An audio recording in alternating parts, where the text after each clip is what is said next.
Good evening.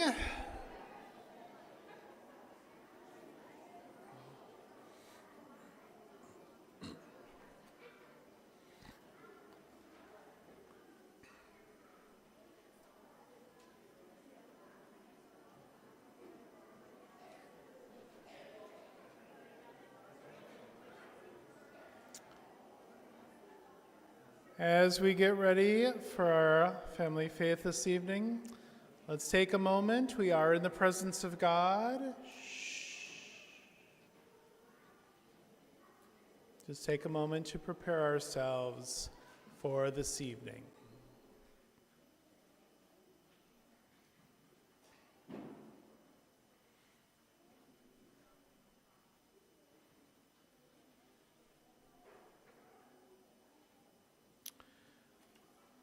Welcome to our family faith for February. We are very glad to have you here.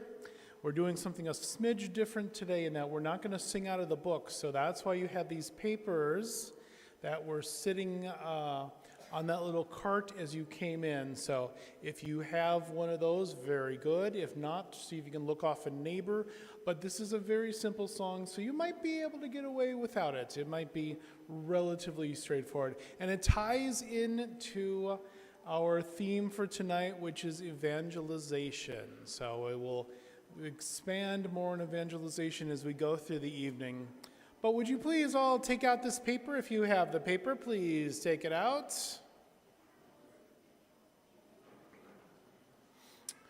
This song has two parts, a refrain that everybody sings, and then the verses you repeat after me. So this is I hope, pretty straightforward for everybody to do. Let's look at the refrain first. The refrain is the first two lines there, and it goes like this.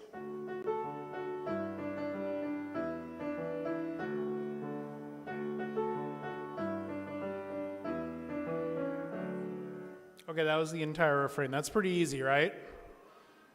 Yeah. Let me put some words in it. It goes like this. We will be your witnesses to all the world. We will be your witnesses to all the world. Okay, again, that's the entire refrain. We can handle that, right? Can we handle that? Let's try it one more time. Can we handle that? Hey, there we go. All right.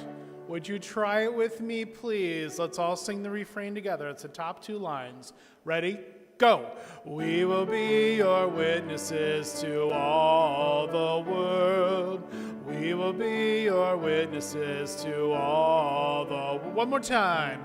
We will be your witnesses to all the world. We will be your witnesses to all the world. Okay, so that's really straightforward, right? All right, let's look at the verses. Here's what happens. I'm going to sing something, and then you just sing it back to me. It's really that simple, okay? Let's try this. That's what I'm going to sing. Make disciples. It's really, and you just sing it back to me, all right? Try it with me. Here we go. Make disciples. Everybody, make disciples. Okay, so we get the idea, righty? Okay, let me try it with an entire verse now. All right, repeat after me. Make disciples. Everybody, make disciples of everyone we meet. Everybody, of everyone we meet. You have called us to be, everybody, us to be light to all the world. And you join in that last part. That's not really a repeat there, okay? That's pretty easy, right? I think so. So I think we can all follow along with that pretty well. So we always, when we do these songs, we get a little calisthenics in. Would everybody please stand up nice and tall? It is so much easier to sing well when we are standing nice and tall.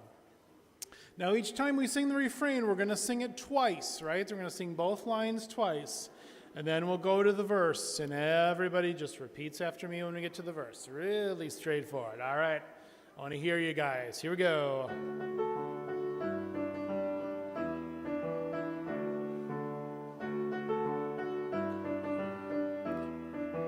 Ready? Go! We will be your witnesses to all the world.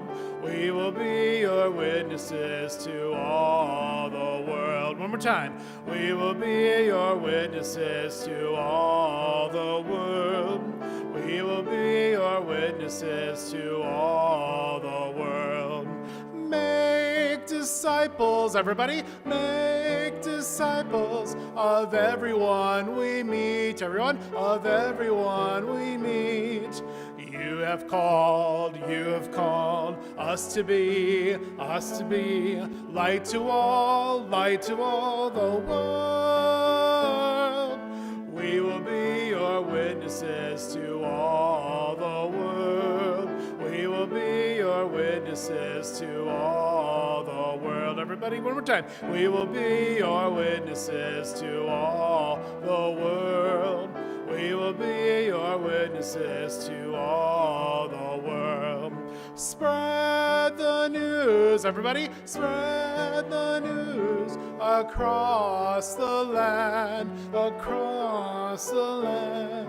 You have come to give to us, peace of mind forever. We will be your witnesses to all the world. We will be your witnesses to all the world. One time. We will be your witnesses to all the world. We will be your witnesses to all the world. Thank the Lord for gathering us here. We will be your witnesses to all the world.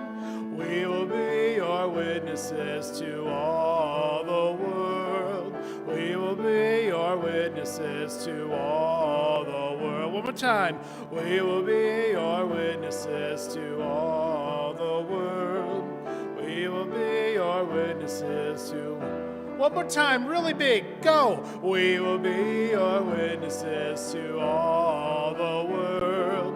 We will be your witnesses to all... Last time, really, really big. We will be your witnesses to all the world.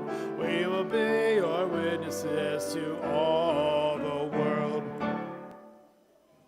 Yeah, very good, everybody. Have a seat. Nicely done, everybody. Nicely done. So as many of you know, we have a brand new Director of Religious Education here. And are you, the Father's going up first. Okay, so we have Miss Betsy, our new Director of Religious Education. She'll introduce herself tonight. And for the time being, I turn things over to Father Dario. Hello?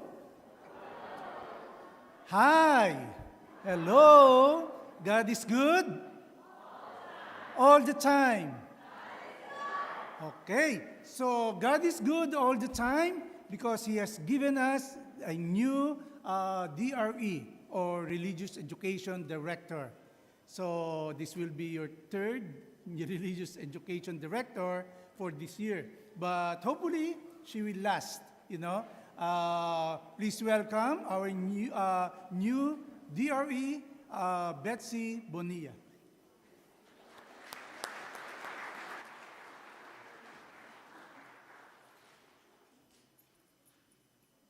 Hello.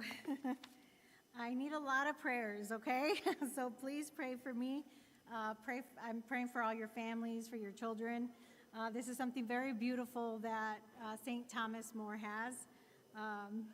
So I'm very, very happy to be here. Just some little quick announcements. I know you have received a lot of my messages, so I am sorry if I'm kind of bombarding you with a lot of information. The safe environment is very important. That comes for the Diocese of Rockford. So if you can please take the time to look that over. You can either opt out of it or you can do like a quick watch the videos and do a little activity. So please, if everybody before, like on this weekend, if you guys can get to that. Sacramental classes, really quick. The link is up for the classes. And then due to the construction, classes will be in the school at Roberts Hall. So the Wednesday class will also meet at 6:30. Everybody else, just thank you so much. Everybody's been very patient with me. Today, our topic is on evangelization. So it's very important because that's why we have the church today, is to spread the good news, and we do that with ourselves. So I'm going to start dismissing the kids, and then I will present I will present who's coming to speak today. So first, 7th grade, in room 113, if you can go down here by the windows.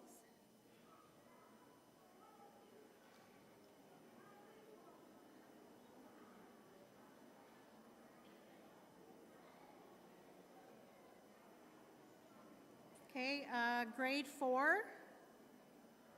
Where's grade 4? Down here? Okay, if you can go over here by the confessionals.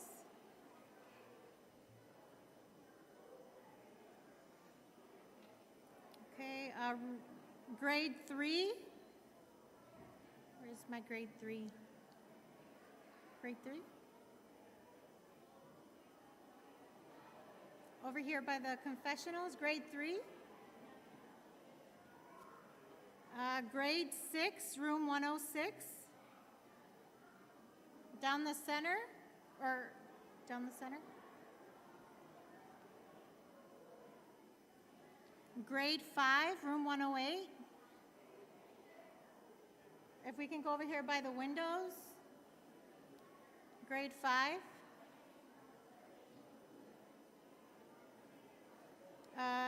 Room 102, second year communion.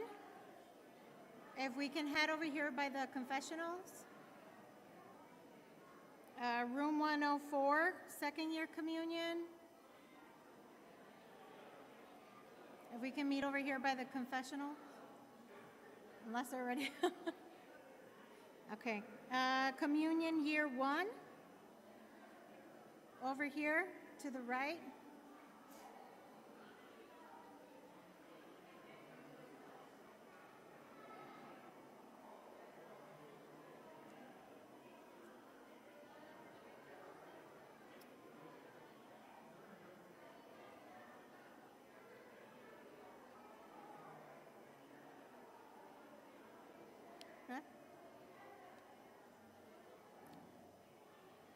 Which, okay.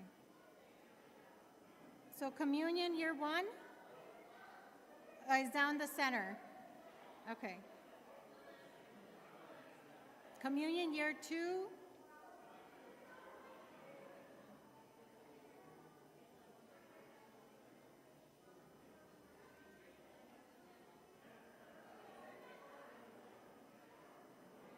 Okay. So the ones going to the school can now start heading out. Is that the little one?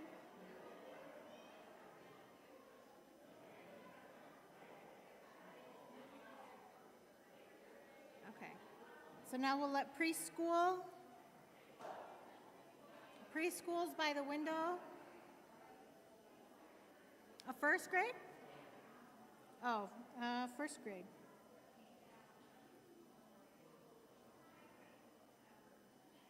Where's preschool?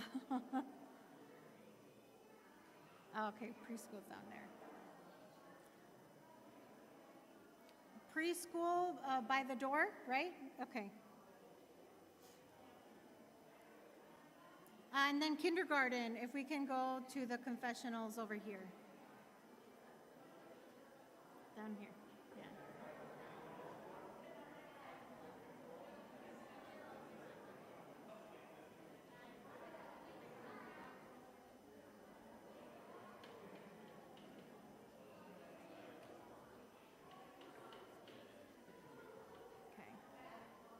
Is everybody out?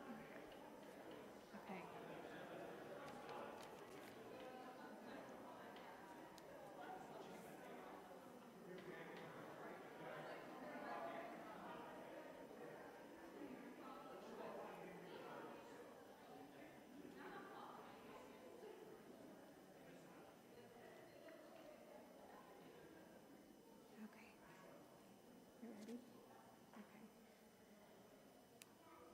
So we're going to get started.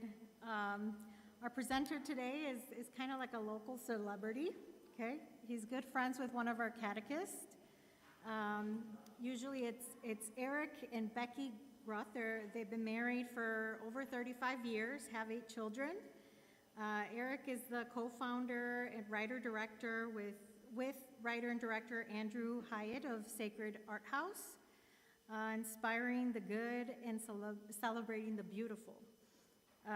Eric and his wife had spent the last 25 years in film production, including funding ODB, Out of the Box Films in 2005. As executive producer and writers of OD Films, they have produced more than 25 short films, 2 award-winning feature films, Full of Grace and Paul, Apostle of Christ, in partnership with Sony Pictures. So without further ado, Eric Groth, thank you. Thank you.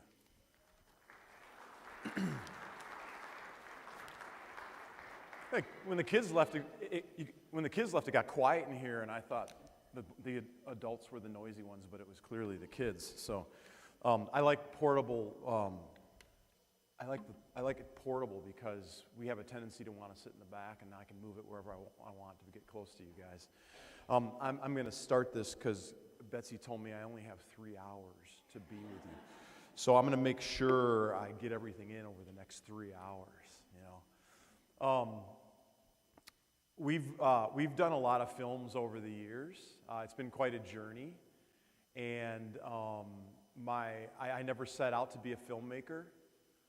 But the Lord really inspired me, and I'll share a little bit more when I was 16. And I set out to be someone who, whatever it meant, that my life would be a reflection of the gospel, that I would be a sharer of the good news. And so I never anticipated being a filmmaker, but that's where we landed. Evangelization. It's a big term. It's kind of a scary term, too. The Catechism of the Catholic Church says that evangelization is the proclamation of Christ and his gospel by word and the testimony of life. So there's 2 approaches to evangelization. It's the words we use, and it's how we act and how we live. Those are the 2 things that we're called to. And it's in fulfillment of Christ's command to go and make disciples of all nations.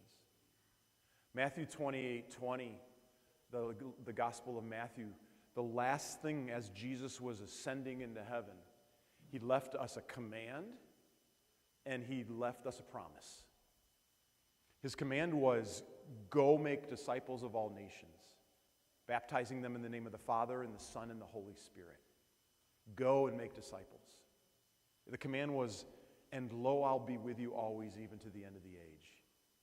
I'm not going to leave you alone. But go out and make disciples. And it's interesting if you notice, and I noticed this too, that he didn't say go if you're a priest, go if you're ordained, go if you're religious, go if you're a nun, go if you're a teacher, go if you're a catechist. The command was just go. So the reality is, how many of you are baptized Catholics? Most of us, right? If not all of us. At our baptism, whether we were infant baptism, whether we came into the church later, all of us have the invitation, and dare I say, the responsibility to proclaim the gospel, to share the good news.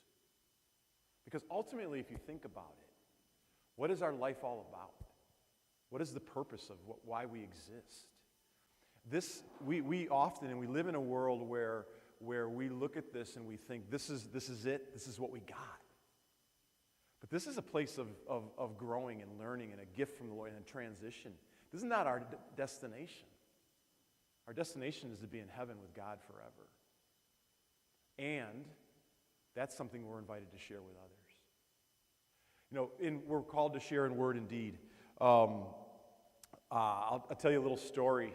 We made a commitment that when we make films, it's not just about the kind of films we make or what we put on the screen, but ultimately I know what matters most to God is the heart of the person. It's the person. And whether I'm a filmmaker and you're a doctor or you're a nurse or you're a lawyer or whatever you do, we're given gifts and abilities so that we can love and care for people, challenge people, help them grow, help them become better, help them, dare I say, realize and understand that there's an invitation in their life to go after the eternal. Whether we are Catholic, evangelical, outside of Christianity, if we're a Jewish, Muslim, Buddhist, Hindu, all human beings, we long for the transcendentals. We long for three things, and we go after them. We long for that which is beautiful. We long for that which is good. We long for that which is true. And we go hard after these things in some way or another. And that's something that the Holy Spirit has inspired in all of us. Why? Because it's those things that help us to connect in a deeper way with our Creator. Has anybody seen the film? We made a film called Paul, Apostle of Christ. Nobody's seen that film. We made it 1,500 theaters. We did it with Sony. Came out in 2018. We had a guy in it who played Luke, was the guy who played Jesus in The Passion, if you've seen that. Jim Caviezel was in the film. And one of my favorite actors in our film was an actor from France named Olivier Martinez. Olivier married Halle Berry. They got divorced, but they had kids together. Olivier was in a movie called SWAT, a bunch of things. Like if you saw him, you would, oh yeah, I know that guy. Olivier played the prison warden in our movie. And I really liked him. He was super hardworking. We were 30 days. We filmed this in Malta. For all of my Illinois friends, I would say we filmed in Malta, and they'd look at me like, Malta? Like they thought, the farmlands of Illinois. No, we were overseas in Malta, south of Sicily. And we filmed it there. And we were all in the same hotel. And every morning, Olivier would be down in the lobby if we weren't called to set early, if we had a little later call to set. He'd be down there with his dialect coach because he was from Paris, very thick French accent. And he was working really hard to be able to say and share his lines, deliver his lines with as best English as he possibly could. So he'd have his cup of coffee and his cigarette and his dialect coach. And we spent 30 days together. He was on call the whole time. And at the end of this, and again, we're making this film. We're from all different walks of life. People ask us, do you go after all these Christian, where do you find all these Christian actors or Catholic actors for your films? And we don't intentionally go after them. We spend a lot of time praying and saying, Lord, this is an opportunity for us to love people, so why don't you bring here who you want? And we promise that we're going to love and care for people, which is quite the opposite of a typical Hollywood environment. In most sets, in most environments, you're a commodity and you're very replaceable. But we love and we want to serve. And so we try to create an environment of hospitality, one where people feel safe, one where people feel like they're valued. And the last week we're filming. We're on a break, and there's a group of heads of departments. I don't know if it was the camera head or the lighting guy, but a couple of producers were standing around, and Olivier comes walking toward him. He's got his cigarette, and he walks all the way up, and he takes a drag out of his cigarette, and he says, I can't do a French accent really good, but he says with his French accent, he says, this is the first time in my life that I didn't think Christians were full of you-know-what. And he took a drag and he walked away. And we're all standing around and we're like, thank you? And I'll tell you, I never had an interaction, a single intentional interaction with Olivier. And nobody that I knew did, where they sat with him and they just started talking Jesus at him. But what he did have was an experience in an environment where we made it favorable through how we cared and loved for people. And he shared that. My hero growing up was Pope John Paul, St. John Paul II. And the last letter he wrote was an apostolic letter before he died, and it was very prophetic because it was called The Rapid Development. And he was looking at the media of the time when he wrote this and the technologies of the day, and he was basically saying, hey, look, these technologies, church, don't be afraid of them. They can be very useful in sharing the gospel. As a matter of fact, my favorite quote, he said, everything possible must be done so the gospel might permeate society, stimulating people to listen to and embrace its message. So the invitation was like everything possible. Think about that. Everything possible. 1 Peter 3:15 says, always be ready to give an explanation to anyone who asks you for a reason for your hope. Always be ready. What gives you joy? What gives you hope? Are you willing to testify to that? Is that something you can confidently share with others? My daughter was, I have a 27, well, I have 8 kids, a bunch of them in their 20s and a couple of teenagers left. So we're kind of on that, they're adulting and they're flying and heading out. And my 27-year-old daughter, the provider of our grandchildren right now, she was at the gym early this morning, and she was wearing a sweatshirt that said on it, heal like Raphael, the angel Raphael, heal like Raphael. And before she was done, a trainer came over and went up to her and said, I'm sorry, I just have to know, like, what is your sweatshirt all about? And she was able to share that she was Catholic, and that Raphael was the archangel in Scripture who was referenced as a healer. And then and my daughter's a nurse, and she said, and I'm a nurse.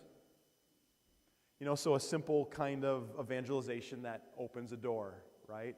She had a shirt on and just said that, and somebody asked her about it, and she just shared, and it was a personal connection to her because of her being a nurse. And when you do that, you create curiosity, and you create interest. Perhaps that trainer went back home and Googled St. Raphael. We do a series of short films on lives of the saints. We're developing this series, like 30-minute pieces. And we're doing modern-day versions of the stories for most of them. And those stories, they're really interesting in how we're telling them. And at the end of the film will have a title. You won't know who the story is about, but at the end of the film, it might say something like, inspired by the life of Carol Wojtyła. Does anybody know who Carol Wojtyła is or was? Ever heard that name? Yeah, Pope John Paul II. But the film, it said inspired by the life of Carol Wojtyła. Well, maybe somebody will go home and go like, Carol Wojtyła? Who's that? And then they do a dive and they find out a little bit more. Always be ready. Everything possible. The good news. What's the implication of the good news? Acts 4:12.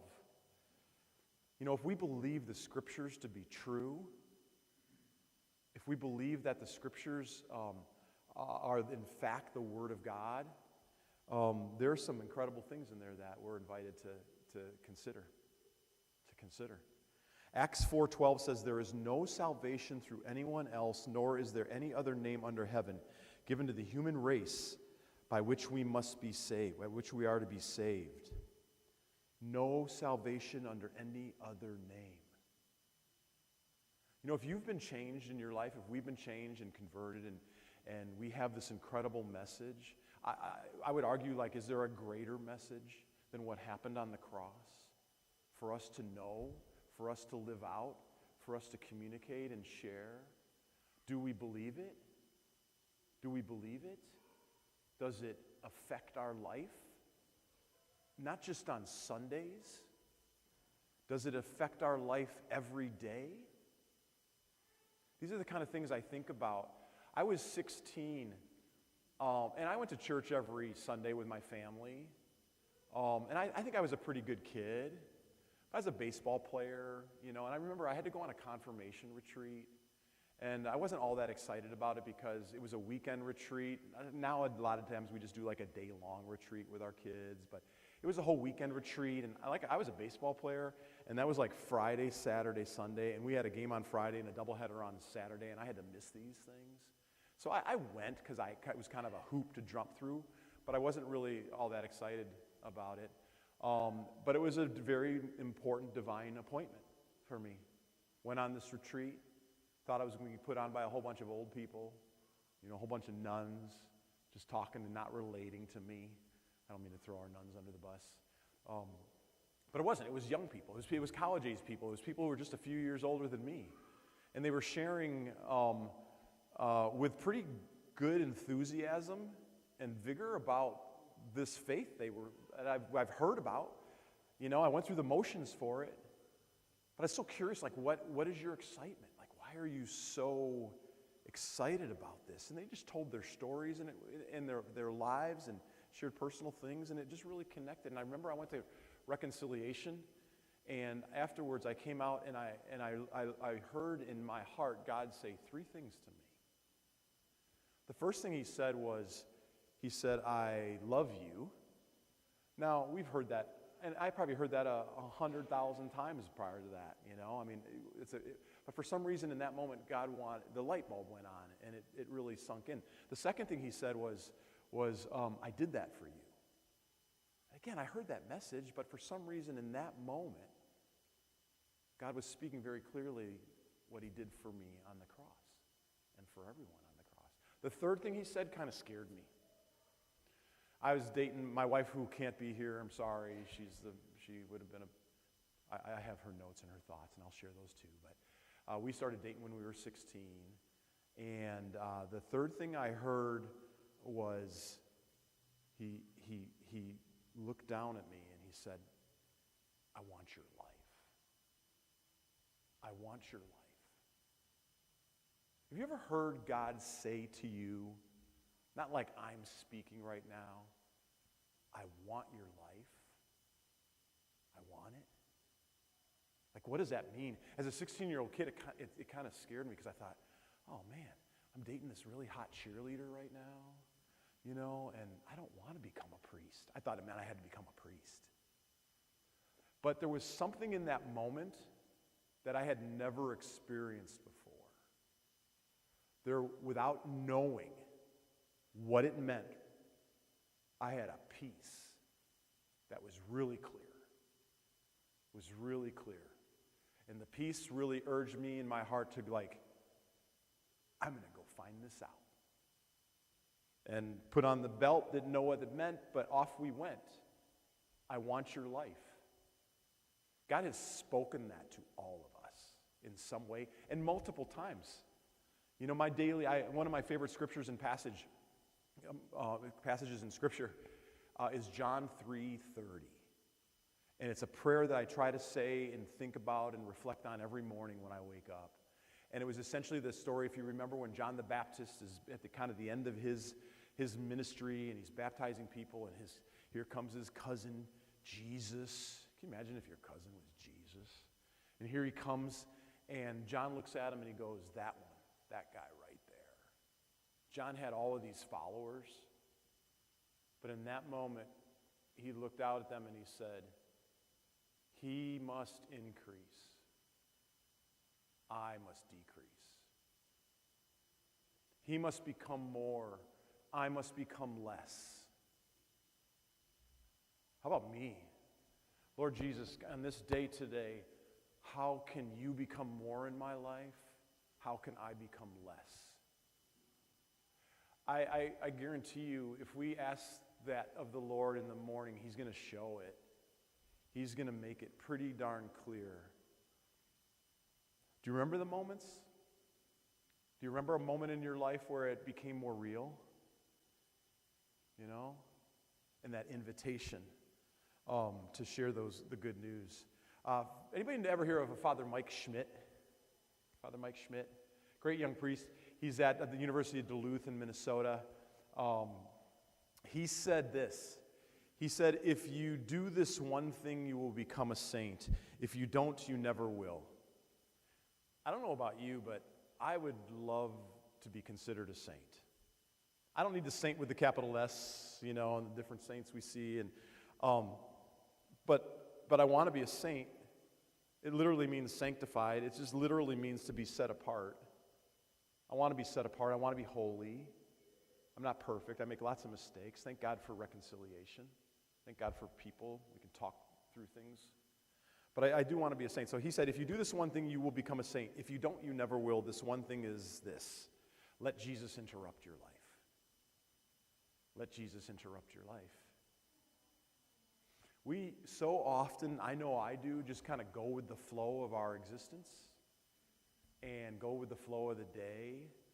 I mean, I've been married for 35 years. We have 8 kids. The oldest is 30, going to be 31. The youngest is 16. I sort of remember, there was a time in our life where we had 5 kids and the oldest was 7. It's a blur. It's an absolute blur in so many ways. But what we're called to, what life is all about. He must increase, I must decrease.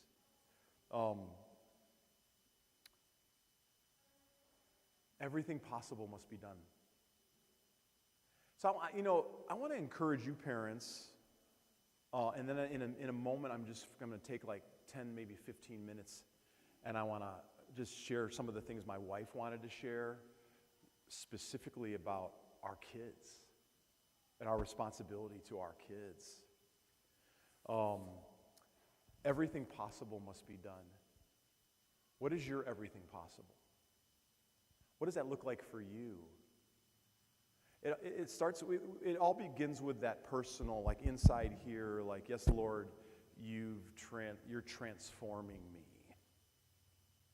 But I have this responsibility in the Great Commission to go and make disciples of all nations. And that everything possible. We have in the film world, in the feature film world, production world, a place we call the Video Village. And the Video Village is where the producers sit. So you're on set, and the director is directing, and then then they set up these monitors. So we would sit as producers. I do most of my work as a producer, and we were watching the takes as they're filming on these monitors. And there's chairs around. People are sitting in there, and you're having conversations. The Video Village is a place where lots of great conversations happen.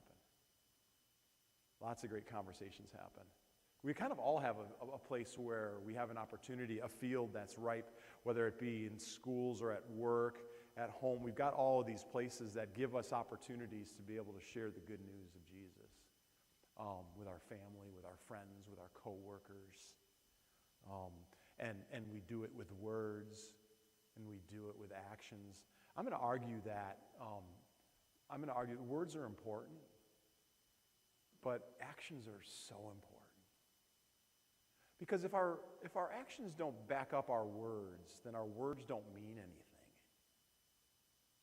And sometimes I think that's a freeing thing for Catholics often, who we're not maybe as comfortable to share our faith, to know that literally loving and caring for a person in whatever that means is bringing Christ to them. And I can do that often without having to say anything. And that's really good. That's really important. We're all given opportunities. We all have a village, a place where we can share the faith with others. I'll tell you another set story. We were filming our Full of Grace film. We've done a number of films. We did a film. Does anybody in here remember a radio DJ from the Loop back in the 80s and 90s named Kevin Matthews? We just finished a documentary called Broken Mary, the Kevin Matthews story. It was in theaters in October, in 700 theaters around the country. We've done a number of different films. Last summer we did a film called Wildcat, directed by Ethan Hawke, Liam Neeson, Laura Linney. It was a great cast. Like, we've done all of these things and all of these opportunities, and every single one that we've ever done, there's always been something pretty spectacular that the Lord has done in relationship on set and with people. Full of Grace, I walked in and there was, when we first started, we shot this film over 2 weeks in Los Angeles. It was a pretty quick shoot. And I met our first assistant director. So just a little set language and crew language. So y'all know what y'all know who a director is, kind of runs the creative, right? There's also a first assistant to that director. They're like the drill sergeant on set. Because if you had to make a film just based on the director running the show, no film would ever get made because the creatives just want to create. So I think you got your left brain and your right brain, right? The right brain is the creative side, the left brain. So your director is the right side, your first assistant director is the left side, and they have to work together. And a lot of times, first assistant directors aren't the most friendly people in the world because they're running the show. So Dave Groth was a guy who was our first assistant director on Full of Grace, and I met him. We shot this film 10 years ago. He was 35 at the time, grew up in the LA industry, Jewish background, and shared with me pretty quickly early on, very comfortable, I think just by seeing who we are as people, that he had never stepped foot in a church or synagogue in his life. And, we don't judge. We just love. We're like, you're a great human being. Let's get to know each other. Let's work together, And by the end of the week, I went up to him and I said, hey, Dave, can I interview you for a behind-the-scenes video? Because I think a lot of people won't know what the first assistant director does. And he looked at me kind of cross-eyed, like, I'm the first AD, like, why the heck would you want to do that? But he also was kind of honored that I asked him. And he said, yeah, I'll do that. And he got back, I grabbed my camera and he got, out in front of the camera and he just started talking about what the first AD does. And then he stopped and he looked at me and he said, Eric, should I refer to this as a Catholic thing or a Christian thing or what? And he had asked that because here we are, this Full of Grace film was a very beautiful narrative reflection on 10 years after the resurrection, what Mary's role might have been like in the life of the apostles in the early church. And to make this film, so we're making a film about Jesus' mother, the Blessed Mother, and we have in our cast and crew Muslims and Jews and Christians and you name it, people from all walks of life coming together. And I just said to him, Dave, I don't think it really matters. I think there's something in this film for everybody, so you can call it what you want. And he said, okay, and he got back in front of the camera and he looked in and he said, this is the first time I've ever been part of a Catholic film. And he started to cry. And I remember, I don't think he expected to have that response. And so I just waited for a moment. And he went on and he said 3 things. Remember I said we long for the beautiful, the good, and the true, regardless of whether we have faith or not. And he went on and he said, the first thing he said, well, the script was beautiful. So I was really glad to hear that. But there's that longing for beauty. Then he said, we became like a family producing it. And that really swelled my heart because, we're hanging out with people, we're having meals, we're getting to know each other. Again, wanting people to understand that you are loved. That you are loved. And the third thing he said really was amazing to me. He said, it made faith accessible. It made faith accessible. And we finished the interview, and I stood there for a moment, and I had another moment of just, kind of feeling like God was trying to communicate something to me. And we didn't spend a ton of money on this film, but we spent a pretty good chunk of change on it. And I remember thinking, God so infinitely cares about each and every human being that if he wanted to, we could have done this whole project just for God to have an opportunity to capture Dave's heart. It just changed the way I was looking at things.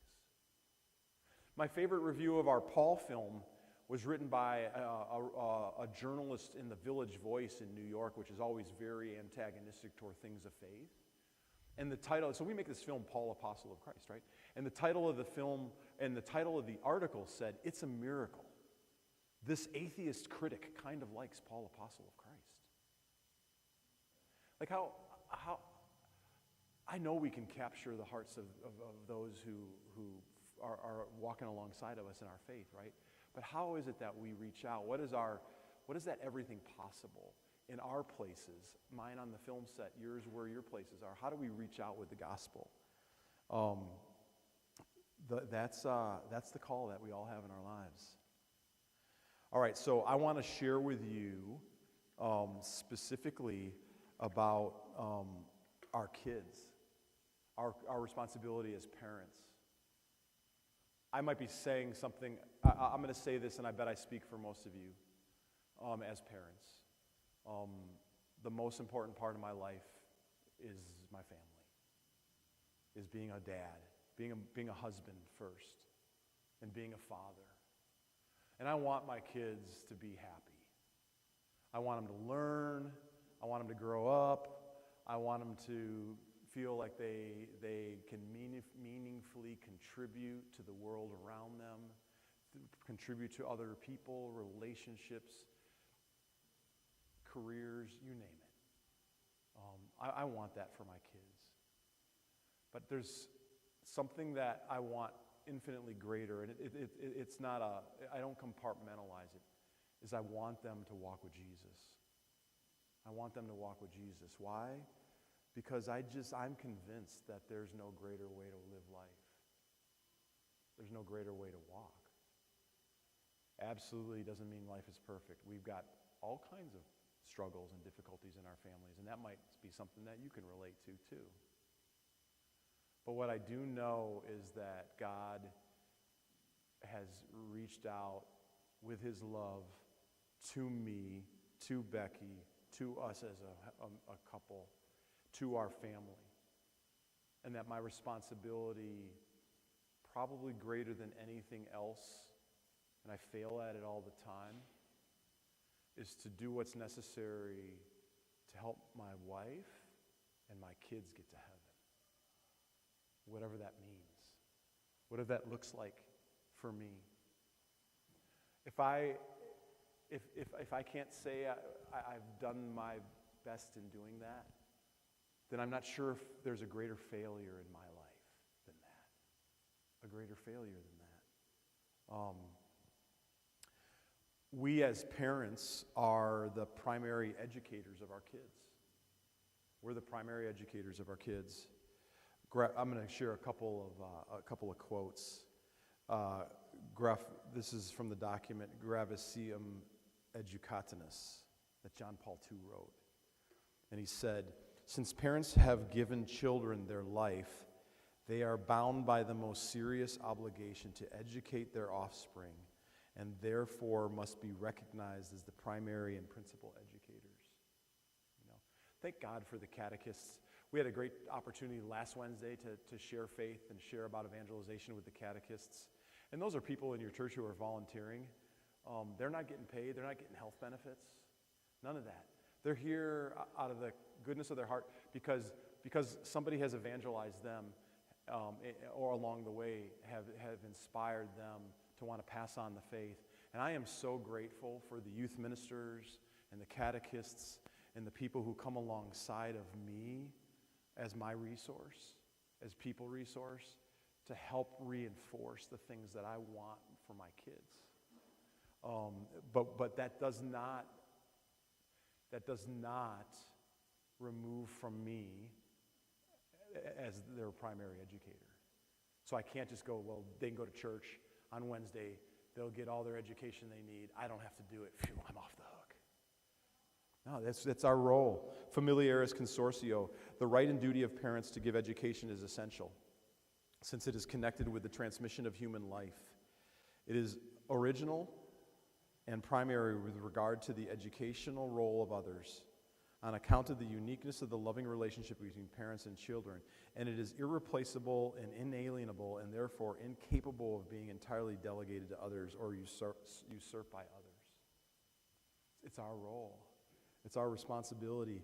The Pope Benedict, in an address in Rome in 2007, it is very obvious that in educating and forming people in the faith, the family has its own fundamental role and primary responsibility.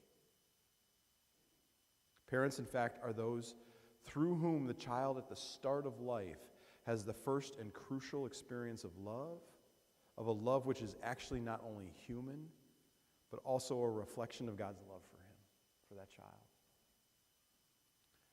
Pope Francis, in 2015, early on in his papacy, the number of so-called experts has multiplied, and they have assumed the role of parents in even the most intimate of aspects of education. It's time for fathers and mothers to return from their exile. Whoa, there's a challenge right there. It's time for fathers and mothers to return from their exile, for they have exiled themselves from their children's upbringing and to fully resume their educational role. It's incredible statements. You know, as primary educators, it's our role to protect our kids from those, whether human or as we see it just growing and developing more and more, especially for our kids' culture, now my grandkids' culture, the tech world, the social media world. It's our role to protect our kids from those who would draw them toward a falsehood, a counter-truth, a humanist worldview. Our kids are going to be evangelized. I remember somebody said that a long time ago when I first heard that. Our kids are going to be evangelized. The question is by whom? Who's going to be doing the evangelization? And are they going to find and stumble upon truth out in that space? It's a difficult world. I remember when, after John Paul II wrote that letter, that everything possible, it really excited me. And so we started doing trainings. This is like 20 years ago. We started doing trainings on how the churches could use the media to engage young people. I worked a lot in youth ministry. To engage young people with just, we wanted to be cool, right? We wanted to share messages in ways that were relevant to them. And so those technologies seem to afford us the opportunities to do that. You know, and I'll never forget doing trainings on that. And then, you know, starting to do studies. Digital revolution, 3 years in, 5 years in, they're doing studies, they're seeing how much time. I remember seeing a study that this was like 15 plus years ago, more than that, probably 20 years ago, that showed that at that time, the average teenager in the United States was spending 8 hours a day in front of a screen of some sort. Isn't that amazing when you think about that? This is a study like years ago, 8 hours a day. I mean, think about that. Like even if that's where it's at today. Let's just assume the average teenager, and they're multitasking, right? They're on their screens, they're doing a whole lot of different things. 8 hours a day. Well, what percentage of a day is 8 hours? Well, it's pretty simple math, right? It's a third of the day, right? So 1/3 of their, and then 1/3 of the day they're in front of a screen. 1/3 of the day we know they're sleeping, although they sleep less, right? But maybe in 8 hours. So just assume 8 hours they're sleeping, 8 hours they're using screens, 8 hours they're sleeping, the other 8 hours they're doing everything else. I started to think about that, like practically. Like what if that was your pattern for 20 years, for the next 60 years of your life? Then you're sleeping for 20 years. You're doing all kinds of everything else for 20 years. And you're spending 20 years of your life doing this. That's amazing. And those messages now, I mean, I remember, I'm 56. I graduated from high school in 1987. I spent doing a lot of youth ministry years for the next 15 plus years after that. And I remember thinking, like, boy, man, I would never want to be a teenager today. There are so many messages thrown at our kids. And we have the responsibility to protect them. My oldest son, when he was 12, was searching, and we tried to be diligent, right? We put the family computer was downstairs by the kitchen out so we could kind of monitor things, right? And he was searching for pictures. He liked to print off pictures, and he would color pictures. And he clicked on a picture, and that wasn't what was underneath it. It was a simple, like, cartoon coloring book drawing thing. And I didn't find this out for years. And he clicked on it, and it was a pornographic image that was actually underneath it. And it sent him down a path of pornography addiction. There's a world out there that, and there's an enemy out there that hates that. Absolutely hates that. We know that's what draws us. We know salvation is found there. And the last thing this world and this enemy wants for us is to draw deeper and understand that gift. And will come after us and do whatever he can to distract us from that. And our kids and our grandkids. And it's getting worse and worse. So how do we protect our kids so that the messages, because it can become overwhelming. We can't monitor what they do 24/7. So here's a couple of things. This one's obvious. Pray for your kids. Pray for your kids. I try to pray for my kids every day in some way. You know their hearts. You know their struggles. You know their difficulties. Right? Pray. Pray for protection. Pray to use the St. Michael prayer. Pray that St. Michael would battle for them. Help protect them. Pray. Second thing, pursue your own formation. What do I do to continue to grow? A lot of times the mentality is like, we got to get confirmed, and once we're confirmed, we're done. We did a little short film called It's Not Graduation. It's Not Graduation. And the idea was like, so many people, they're confirmed, and then they don't really return to the church.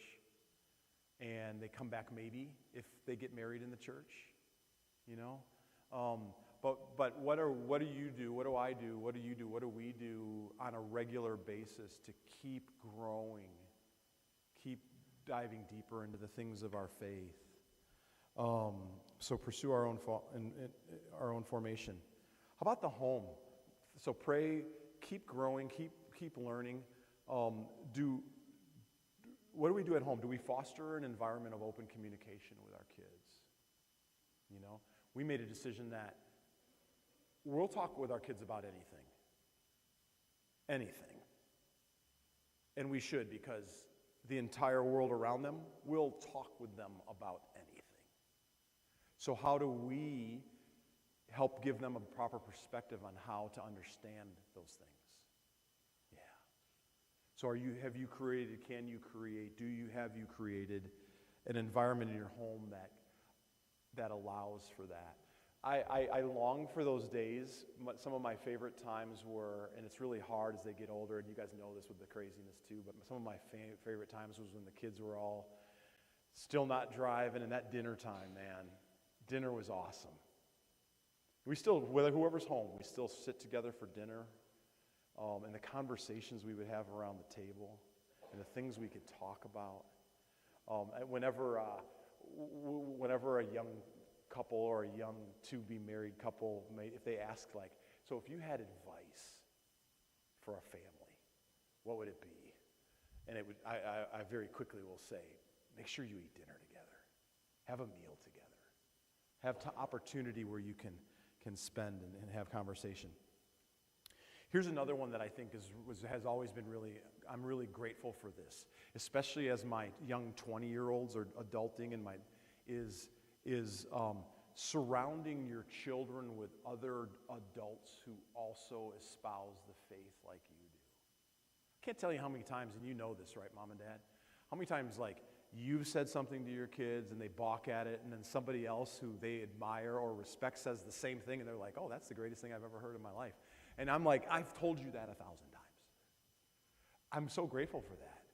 Like, I need, as a parent, others who will come alongside of me and love my kids and support and share the truth with them, so that my kids aren't just hearing it straight from me all the time, that there are others. So who else is in your life? Who else is around you to help you support you in that journey? I also think it's important that we be prudent to understand the kind of media our kids are consuming, getting back to that one again, the kinds of movies and the things. And years ago, when the Pope put out that letter, that apostolic letter, and these media technologies were here, great, let's embrace them. Awesome, we can use them. And then you start seeing like what's going on socially now that we've had long-term studies with the kids and what it's doing to them. Now I virtually hate these things. Like now I'm like, get rid of them because they're destroying our families. They're destroying our kids. And I think it's important that we get an understanding of and know, what are your kids watching? What are they listening to? You know? Again, I know it's really difficult. We can't monitor every single moment of our kids' lives. But those are really important things. And I'll close with this last one. Then I'm going to ask if you have any questions before we go. But this last one is like, parenting's hard, right? So be ready to be unpopular. Be ready to be unpopular. I had the hardest time, like, especially, I'll say, especially with the younger kids, you just get tired as a parent.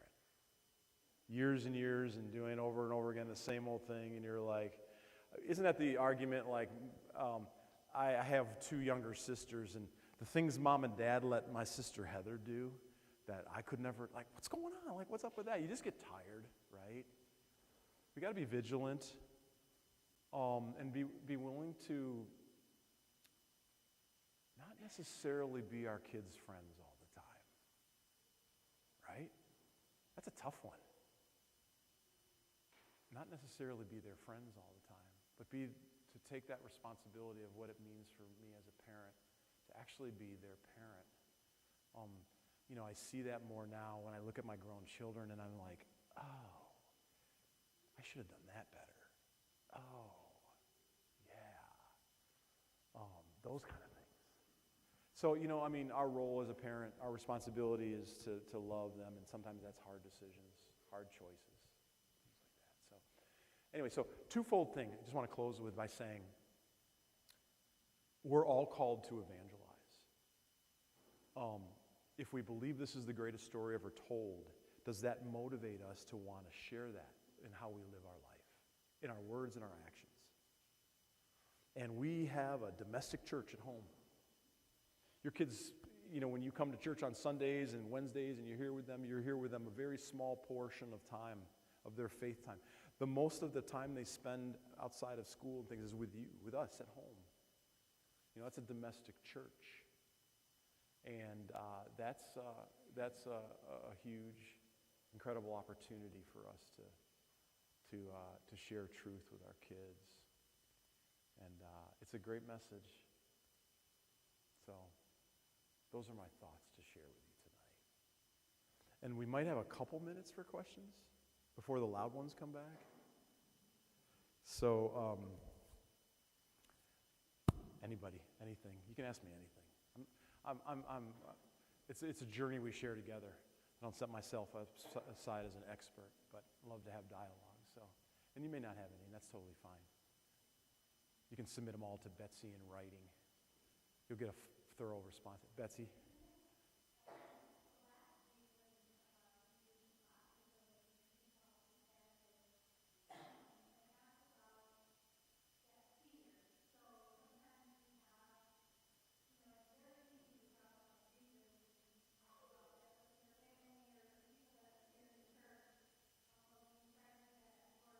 Yeah.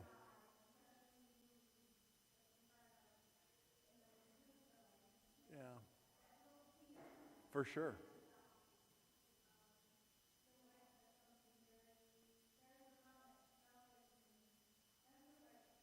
Mm-hmm. Yeah, if you heard Betsy, she's talking about just that fear of like speaking about our faith in places that they're strangers, or we don't want people to think we're strange, right? And one of the things, and I think this is a big thing when you think about like Olivier Martinez or that Dave Gross, or is the stories that I told in other stories, is like we have to earn the right to be heard. You know, like, and that's the thing, like, if we really truly believe this message, and we earn the right to be heard by how we live it out, doesn't mean we're going to be perfect. Doesn't mean we're not going to do problems. But I'll tell you, one of the great things your kids need to learn in life is they need to see their mom and dad fail, and they need to see how their mom and dad respond to that. And they need to hear their mom and dad say, I was wrong. I'm sorry. Those kind of things. But we need to earn the right to be heard, and so that goes again, like, first and foremost, where I would say, like, it's the living, it's the doing. What is your life showing people? Because if it's showing people that you care about them, then you're earning that opportunity to somewhere down the road, you might say something that might come out of you might say something that is more specific to the faith in words, and they're going to be more likely to consider it or hear it because it's parallel and consistent with how you're living your life.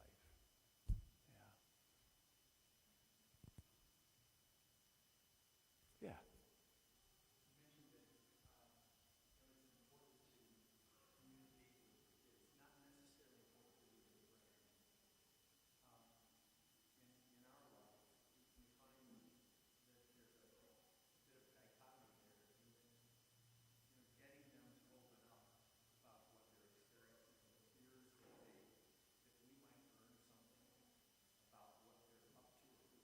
Yeah.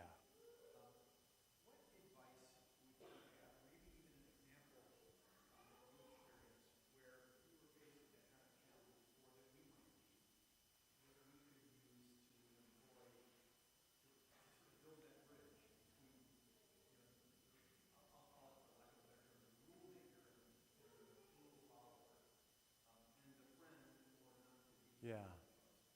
Yeah, how do we build that? What are some, how do we build that, that bridge between being the parent, the rule maker, the authority, and being the friend? What can we do to do that? I mean, I think, again, a lot of that comes with, for me, what I would say our experience was, I was talking with my oldest son yesterday at lunch, who's got a fairly significant other, so we've been talking relationships and his presence, like building opportunities for quality presence with my kids. I worked, I did a lot of traveling, especially early on, a lot of road things, a lot of production things. But when I was home,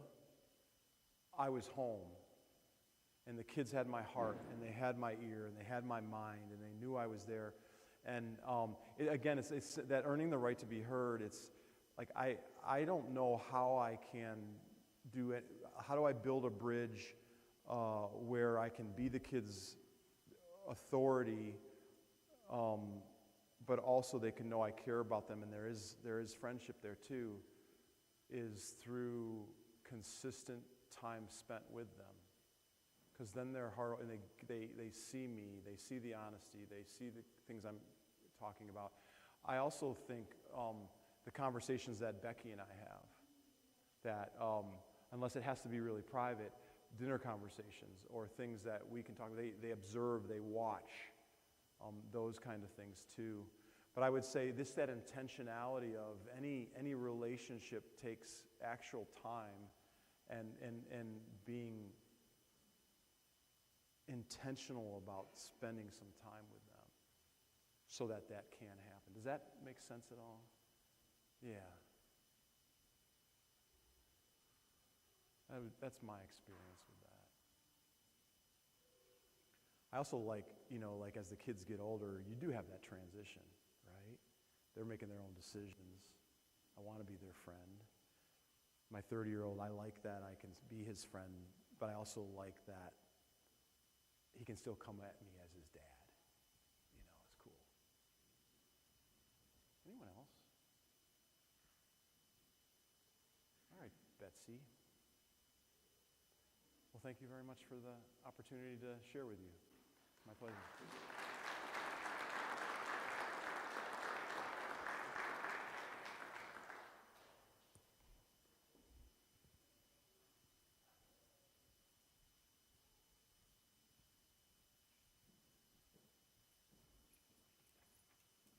Okay, I'm going to try to talk a little louder because they were telling me I wasn't loud enough.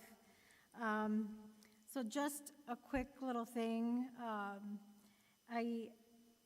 Your kids today, we're learning a little bit of how to evangelize and how to bring Jesus, how Jesus is their friend. And when you have like a best friend or you have somebody that's really important in your life, you want to introduce them to everybody. So let them introduce you to Jesus and what they learned today. And you'll start seeing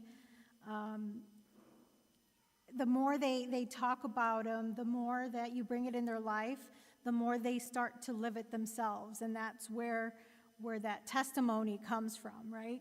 I'll also share with you guys, when I send kind of the little recap of everything here, a 3-minute testimony, something that everybody can kind of be prepared with to kind of share with the world. It's how to share your faith without appearing to be pushy, because you're just talking about your experience. How has God changed your life? And it doesn't have to be a big production, like a big film. It's just something very simple, and you have hundreds of ways, every single one of us here, that can share that message with anybody. It's Peter 3:15 says, "Always be ready to give an explanation to anyone who asks you for a reason for your hope." Okay, so what is your hope in your life? And if we put Jesus in the center of that, it will change not just our life, but everybody around us. Right now, if Father Willie can come and just say a few words. We have something coming up very important. Lent is starting already. If you guys didn't know, it's right around the corner. So before you guys come back for the next Family Faith, the altar will be purple. And it's a way to kind of reflect on ourselves, and he'll tell us a little bit about Ash Wednesday and how we can share that, how we can evangelize even through something without words. Father.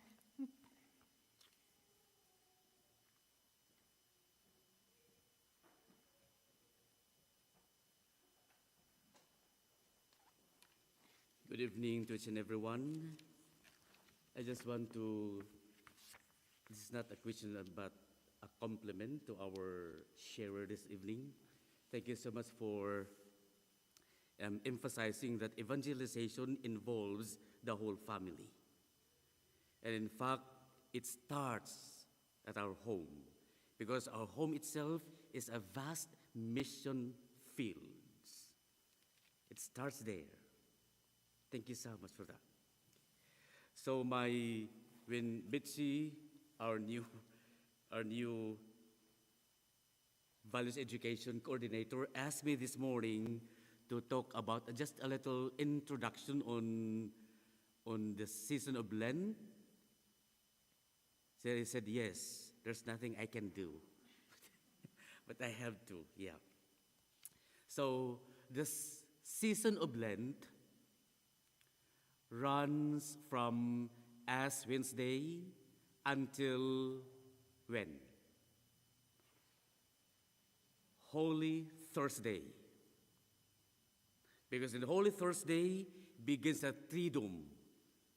Holy Thursday, Good Friday, and Black Saturday, until we will celebrate the Easter Sunday. So Lenten season starts as Wednesday. So Lent is a time of new life in Christ.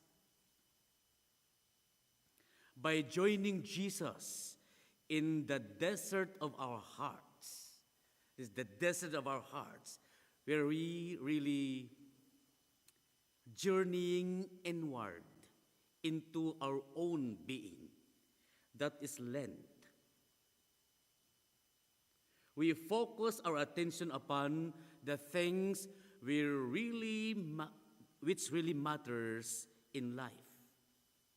So fasting, through prayer and almsgiving are the order of the season of Lent.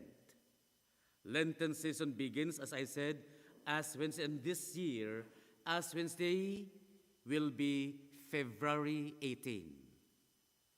February 18, so 2 weeks from now, February 18 is our Ash Wednesday. As some other people ask me, Father, what day is Ash Wednesday? Then you, what? What day is Ash Wednesday? It is Wednesday.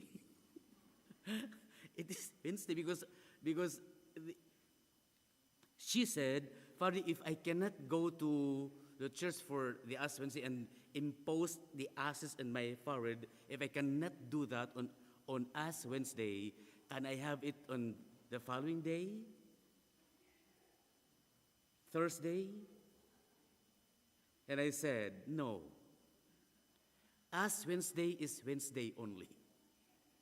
And Ash Wednesday is a very strict observance of fasting. So, fasting, prayer, and almsgiving. There are a lot of our brothers and sisters don't want to be imposed with ashes. They don't want to be marked with ashes. The reason for them is, I cannot eat meat for 40 days. Fasting, when I can consume 2 plates of rice, 1 kilo meat, that is my daily. He said, this is my daily habit of eating. So I said, Lenten season involves sacrifice.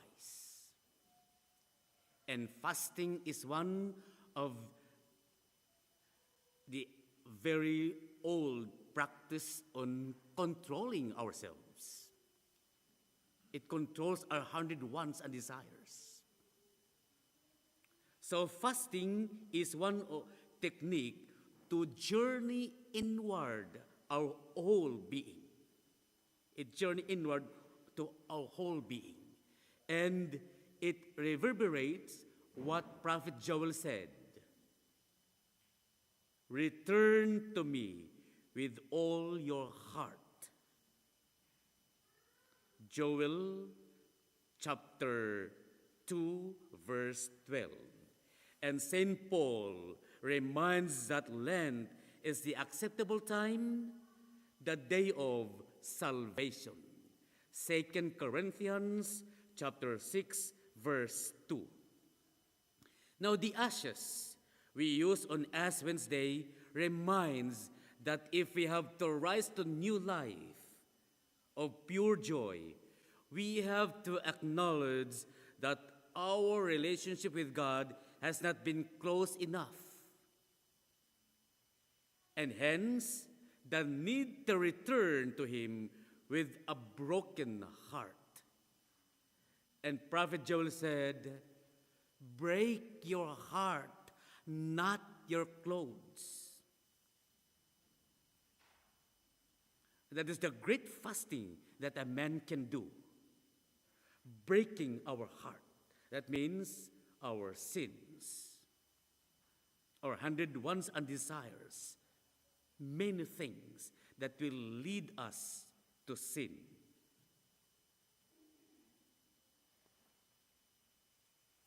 Now, who will fast? 14 years old up to 60 years old. So 13 years old down and 60 years old up are exempted. However, there's what we call voluntary fasting.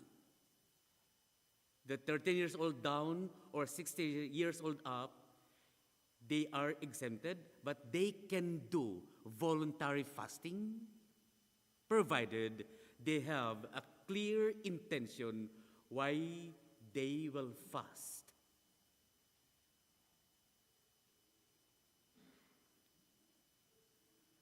Those in between 14 years old to 60, if they are sick or taking maintenance medicine, are also exempted.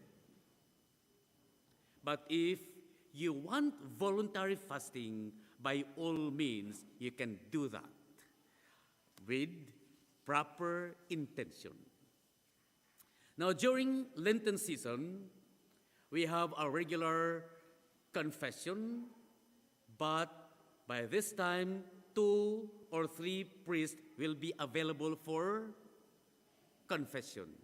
And during February 25th, the whole day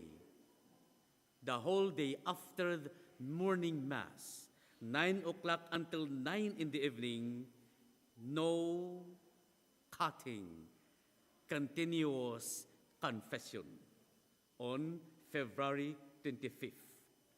During Lenten season or all Sundays during Lent, we will add another Mass that will be 6:30 in the evening, just for Sunday during the whole season of Lent. Okay? The whole season of Lent. Now, what will happen if I will fast? And in fasting, there is what we call saving. That is, for example, what we save by fasting is to be offered to the hungry as almsgiving. As what I've said, prayer, fasting, and almsgiving. What we will save during our fasting will be given or offered to the hungry as almsgiving. These are Lenten opportunities to clean our souls. Just as the spring brings a cheer to the heart of those who look forward to a time of flowering and growth, so we are for deepening our relationship with God and thus set our feet firmly on the path to full joy. The joy not only here, but the joy that awaits us. And the church gives us that opportunities.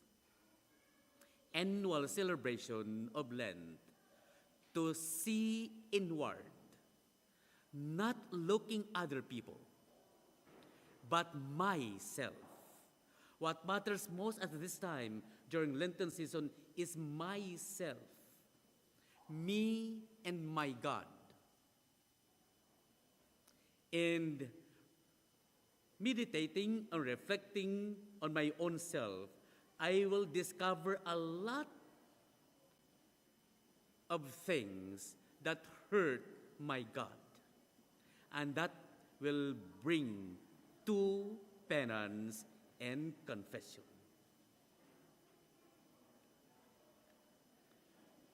I think that's an introduction enough for us to enter the season of Lent.